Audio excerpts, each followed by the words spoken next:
Digital photography made simple. Welcome back to Digital 1-to-1.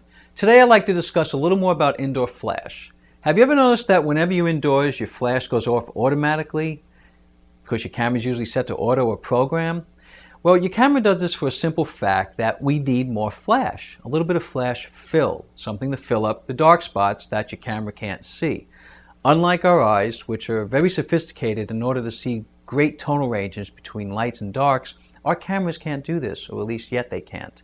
So our flash will always go off indoors when our cameras are set to auto and program. Let me show you a little sample here of what we usually get when we shoot in this fashion. Most of the time we keep our cameras set to auto or program, and usually then our flash will be going off indoors. But here you'll notice how the flash becomes the main source of the light and makes it look two-dimensional and flat. Let me show you a way to make your images more three-dimensional and create a less flat image using this simple technique. Let me show you in the back of the camera how this is done. You'll notice that whenever our cameras are set to auto, so is our flash. And here I'm going to show you the difference between flash on and flash off, and you notice in the display it's still set to auto.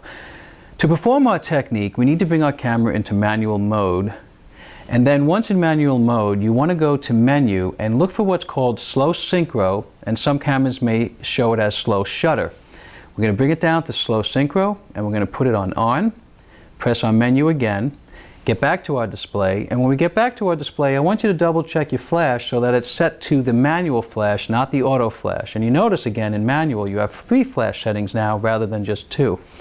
Okay, so now we got our camera set, let's go on and take our shot. With this simple technique, we're allowing more available light to enter our camera, also allowing our shutter to operate longer. In the professional world, we call this dragging the shutter.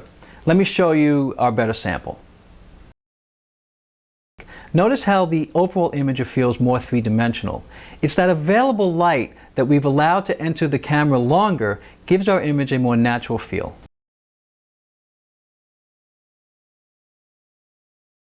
Now that you've learned how to take better pictures indoors, join us next time for more simple techniques to taking better photographs here on Digital 1-to-1.